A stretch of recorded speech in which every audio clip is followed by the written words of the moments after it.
Welcome to Lindamood-Bell Radio. I'm Dave Hungerford for Lindamood-Bell. We believe every student can be taught to read and comprehend to their potential. Our individualized one-to-one instruction helps students catch up or get ahead in reading, comprehension, and math. We start by identifying the strengths and weaknesses that may be affecting school performance, then create a personalized plan to address each student's unique needs. Some students come to us with a diagnosis such as dyslexia, autism spectrum disorder, or other learning challenges, and we make a difference for them. Others simply want to build confidence, strengthen their skills, or make learning easier, and we help them do that too. Visit lindamood-bell.com to learn more. Today's episode is a conversation I had with Maribel, a parent who was involved in a research collaboration with the University of Alabama, Birmingham. Her daughter received instruction at a Lindamood-Bell Learning Center and made remarkable growth. Here it is. Tell me a little bit about Isabella. What kind of kid is she? She's a fun, smart, artistic, very intelligent little girl. I mean, it didn't start that way, but that's who she is now. And tell me, she's had some challenges already. How old is she now? She's 11 years old. She's 11. Tell me about her younger years.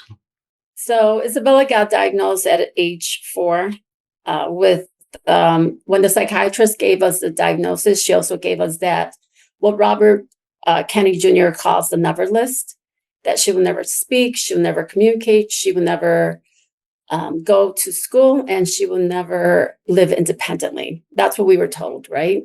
And what was her diagnosis, her formal diagnosis? Autism. So the psychiatrist gave us the autism diagnosis and the never list at the same time, which basically devastated me, broke my heart into millions of pieces. And also they took away the dream I had for Isabella. You know, that same meeting was like life-changing for me. So it was just like heartbreaking in so many ways. And I basically took that grief and took that pain and made it into a purpose. And my purpose was, what can I do to help Isabella live a more productive life? Because I wasn't going to let her steal her future. And I wasn't going to let her state that was what she was limited in doing just because of the autism diagnosis. Why would they give you a list of just the negative things to expect in life when you get that diagnosis at age 4, especially? That's a young time to give that. And so that's what angered me. You know, I was confused. I mean, I wasn't the nice, polite mom. I'll say that. My husband's the nice, polite person, but I was not that. And I was really upset with the psychiatrist because I said the same thing you said, like, what gives you the right to limit her? We don't know what her possibilities are. And she basically said, this is autism. This is what it is. She even suggested that institutionalization was most likely. She's like, she's not going to go to school. Most likely you will have to institutionalize her. I mean, it just changed everything. I was angry. I was hurt. I was frustrated because I went there with hope. I went there with like, she's going to give me solutions why my daughter's not speaking, why my daughter's reacting a certain way. She's going to give me somewhere to go. She's going to give me ideas of where to search. That's what I went in that meeting with. And when she took all that away from the table and gave me limitations, it bothered me. It was not nice. And so she was 4. What you must have noticed symptoms. You mentioned your speech was delayed. As things progressed, what kind of was the tipping point for you to seek professional help? So for me, it's like we have mommy, and there's like mommy classes that are for 2-year-olds and 3-year-olds. And I also have a son who's like only 17 months age difference, right? So they're almost like twins.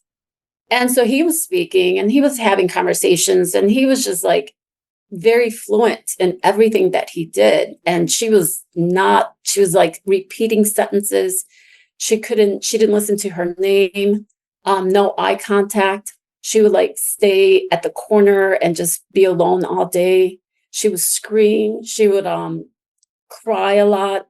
I mean, and then when we had those classes, every time we went into the class, she just had a meltdown. She was just like screaming and yelling and crying, and then we would have to leave the class, right? So something was not right, but I didn't know what it was. I asked her pediatrician. Her pediatrician gave her some sort of, I don't know, checklist. And then she said that I was a first-time mom and that I was the problem. That because I was speaking to her in Spanish, that she was confused. That's what the pediatrician told me, which was a lie. Yeah. Wow. We have not had good luck with professional healthcare providers, it sounds So, like. no, and you know what? It's not only the professional healthcare providers. I also think it's just society in general, right? Since we don't know what autism is, and we don't know how to deal with it, and we don't know how to react to it, most people are just scared of it. That's what I found. And I'm trying to educate people that autism is not a life sentence, that you shouldn't be looking at autism through the lens of incapability, but more of the spectrum of growth and perform, and that transformation is possible, right? And Isabella and I have proven that autism is not a life sentence.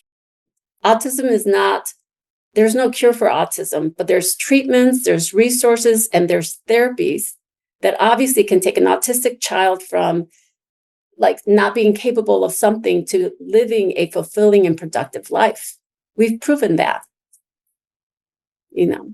And so when you received that at age 4, what were your next steps in the search for positivity? So as soon as I received that limiting diagnosis, I just went to work. I got on the computer and I started researching for solutions. I started looking for something, other people who did something for their child, right? So I went to Google and I went into full-time like research mode. And so, I mean, I was with the kids during the day, and at night, all night till like 3, 4 in the morning, I was researching, and I put together a list of things that I needed to do. I read books. I looked into every possibility. And what I learned was that there's only like 3% of people who are in the autism spectrum that get to recovery, right? What does recovery look like to us or to me? It was basically, when you call her name, will she respond? Can she have a conversation? Will she say hello? Does she understand her environment? That's what recovery looked like to me. I knew that there wasn't a cure, but I needed treatments for the behaviors that she had to get her to the next level. And I did that.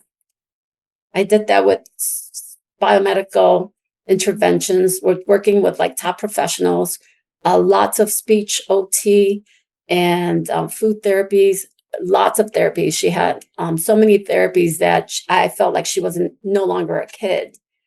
So then I had to cut back on the therapies and make sure that I put her in swimming and gymnastics and introduce sports to her, introduce everything that they told me that she will not be able to do. I introduced it anyway. I helped her. I coached her. I basically gave up my corporate life to be her paraprofessional, be her coach, be her teacher, and expose her to life and help her cope with it, because I kept running into coaches and professionals that just didn't want to deal with autism. So it sounds like that list was so motivating. Maybe you'd gone to a reverse psychologist instead. Actually, that's true. That never list became, I crossed the word never from that list and I put will. And I took that and I'm like, she's going to speak, she's going to communicate, she's going to go to college, and she will be independent. And, you know, the girl is doing everything I said she will do. It's great. Yes. Well, you had an interaction with Lindamood-Bell, and it was very complicated because you were involved in a research project. How did you find out about us? So Lindamood-Bell was part of my research when Isabella was 4 or 5 years old. Lindamood-Bell came in in so many things that I was looking for, treatments and resources.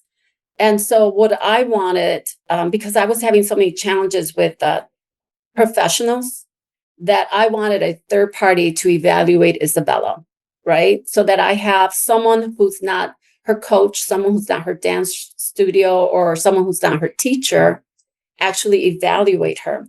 So Lindamood-Bell has this program where every year they give you a learning assessment test. And so Isabella has been taking that since she was like 5 or 6 years old. So every year before we start school, she goes to Lindamood-Bell and she gets that whole learning assessment test.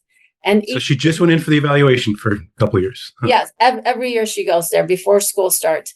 And that helps me understand where she's growing and where she needs improvement. And so, and those are discussions that we have with the Lindamood-Bell staff. They tell me, this is where she was last year. This is where she is this year. This is where she needs improvement. And so every year we do that. And that helps me help prepare her teachers outside of Lindamood-Bell. Nice. And I'll fill in for our listeners too, that evaluation consists of different tests measuring real specific decoding skills. Can you sound out nonsense words? Can you read real words that maybe don't play fair? Are you fluent reading paragraphs? Do you understand what you've read? What's your vocabulary? And a variety of other comprehension and language skill and cognitive skill duties and assessments. It's very thorough. And Isabella and I do that every year. And what I love about that is that it does tell me like, oh, the reading we've been doing has improved, or her grade level, where she is at her grade level, right? And so when we did that assessment last year, we saw that she continues to improve in so many areas, but her comprehension was lacking and she was stuck. And that's where the little alarm bell went out. And they mentioned the study that we had doing in collaboration with University of Alabama. Yeah. So at that point, when I saw that her comprehension was stuck, that never list that lives behind in the background of my head, I just assumed, comprehension was something which the psychiatrist had mentioned. Comprehension was something that Isabella is going to be lacking all her life. Right. So when I saw that comprehension was stuck and it wasn't moving, I automatically thought, well, that's autism.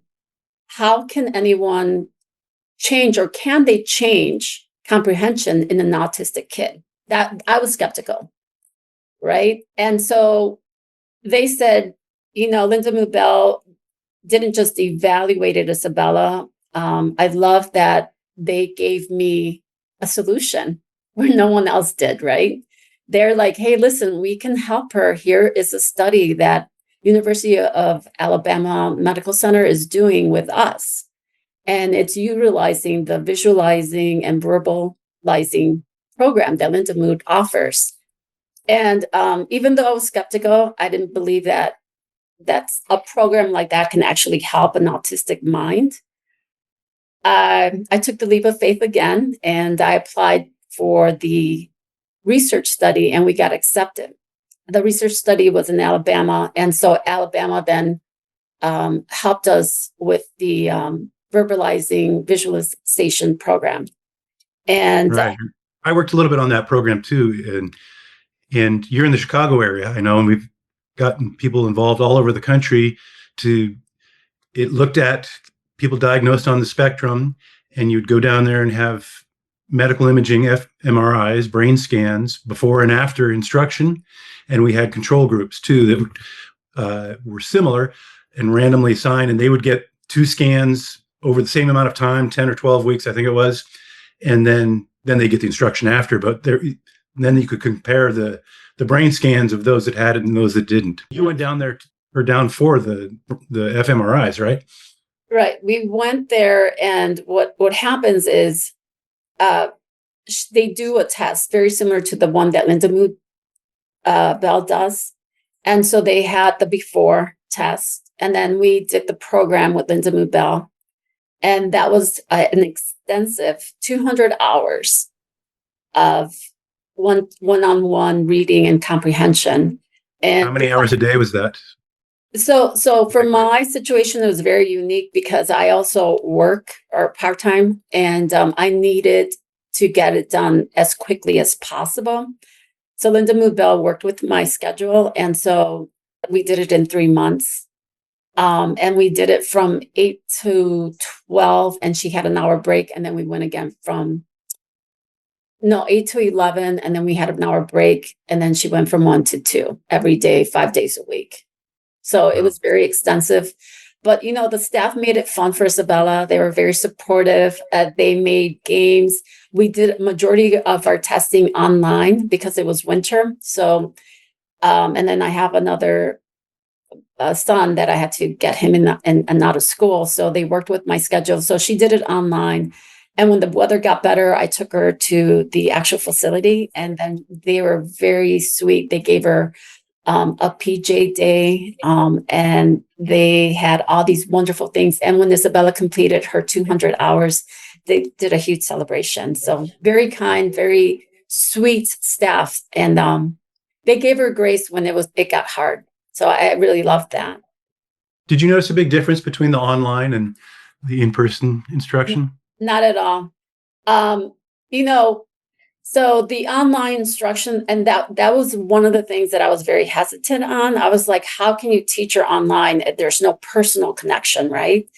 But it was very similar. I mean, I had to coach Isabella. I had to make sure that she was paying attention, but then Isabella got the routine, and it was great.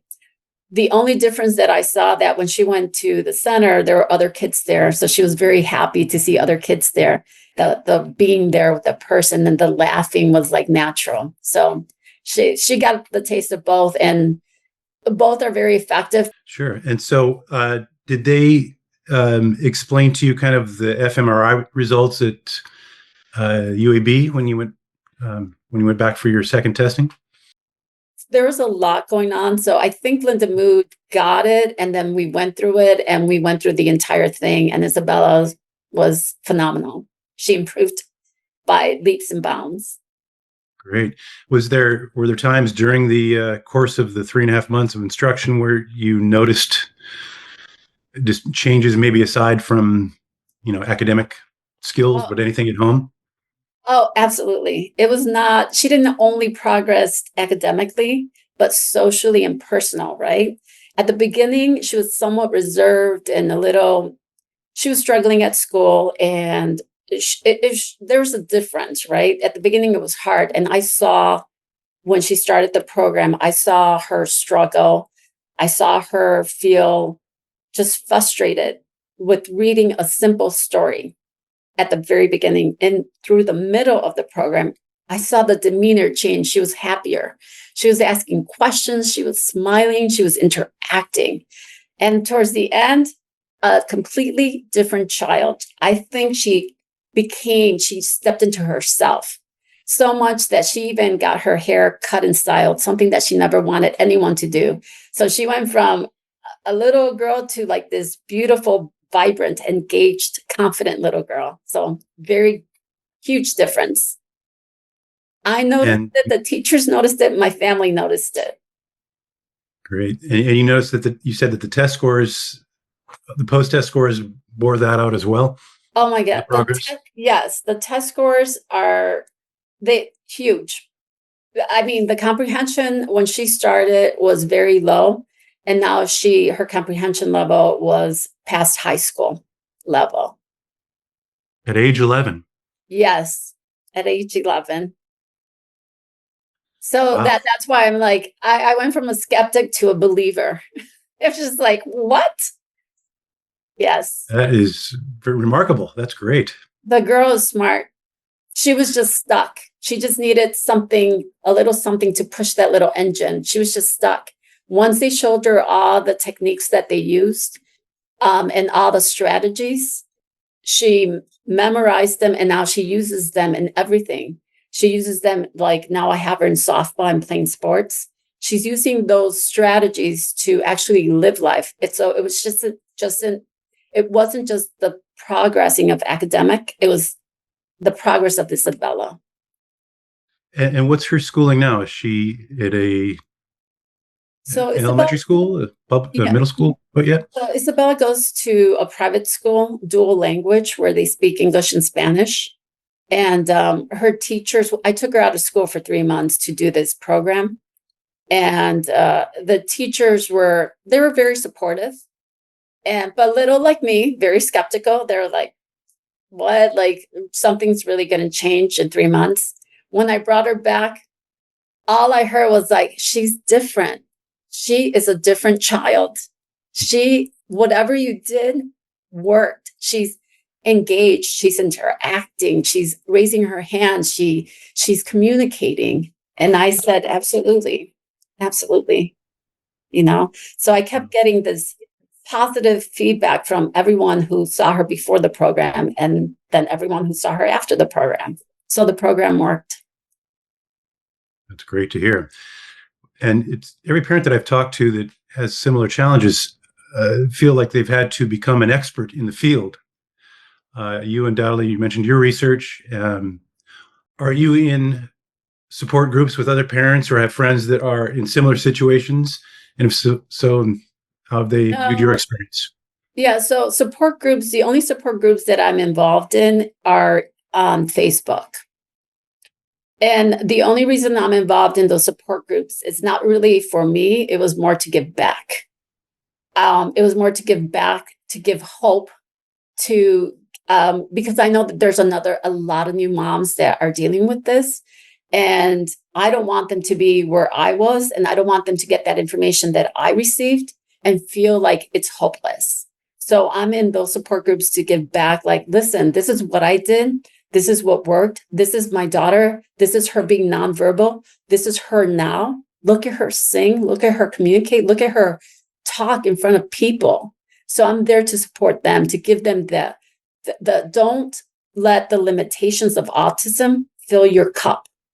There's a whole cup full of hope. And here, I've proven this. Isabella and I have proven that autism is not a fixed sentence. Autism, there's no cure, but there's a lot of treatments and resources. Like I said before, that you can take a child from that no, never list and give him or her a productive and fulfilling life. And that's what Isabella and I did. So those are the type of support groups that I'm into. It's more to give hope and to learn what is the common thread, what is going on in the autism community. Right. And what do you see for her immediate future? Oh, everything, right? So it started as a bleak, hopeless, limited road, is now filled with possibilities, dreams, and she's bright, she's artistic, she's smart, she's intelligent, she's sassy, and she is verbal. So that little girl that they said, oh, she will never speak, she's using her voice to change that story. And Isabella has earned her wings, and now my baby can fly. So the future is bright for Isabella. Every time in Brookfield Zoo, there's like a little butterfly. Every time I see wings, I'm like, girl, you've earned your wings. Go get them. And she goes and she's just like, I'm flying. I'm like, yes, honey, you're going to fly. Yes. Well, I have to say that yours is one of the most positive stories that I've heard of anybody that has been diagnosed as being on the spectrum. And I want to hear many, many more stories like that and make them happen. I agree. I think we need to change the narrative on autism, right? Because I think so many people are looking through the lens of incapability. They're not able to. They can't do this, right? And we need to change that voice and amplify those voices that are challenging that never list and taking it to the hopeless. The hope, there's hope for them to speak. There's hope for them to do something. There's hope for them to have a meaningful life. And that's what I'm doing. I'm trying to give enough hope for people to understand that if you use these tools, treatments, resources, that you can do something for your child, And I don't think there's enough hope out there for autism. And there's a lot of misguided information.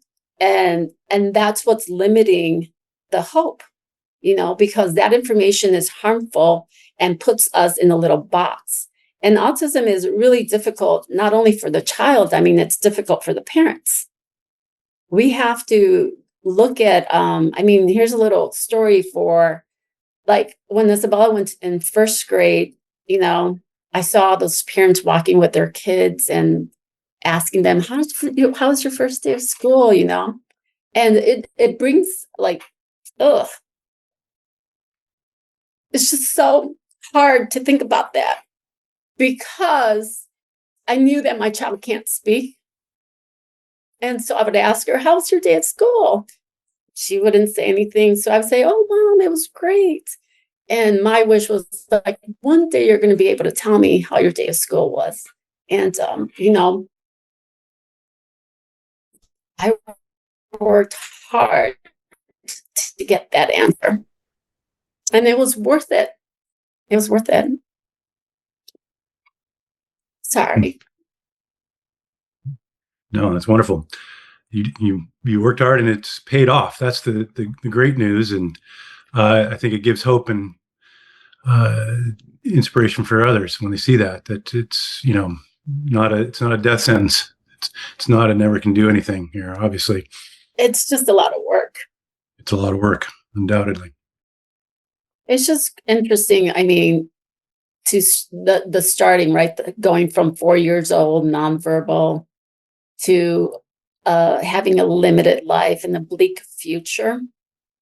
And to think that just a little research changed everything for me, right? And I always tell people, you see the 5 seconds, but you didn't see the 20 years that went into that 5 seconds of work, Right. And right. so, And yeah. So it was kind of interesting that when we first talked 2 weeks ago, that was the day after RFK had his very controversial repetition of that list of things. And so I'm sure that struck a nerve, and it's very, very current. Even this was 7 years ago for you. Yeah. You know what he did that maybe he didn't realize it, but it's pretty sad that he said it. The never list was basically saying, if you're diagnosed with autism, you can forget about it, right? That's what he basically said. And he basically, in one little sentence, stereotyped autism. So what that, for me, basically states that anyone who hears the word autism and looks at Bella is going to basically say, she can't throw the ball, she can't be in this class, she can't study, she doesn't understand this. That's what he did in one little second.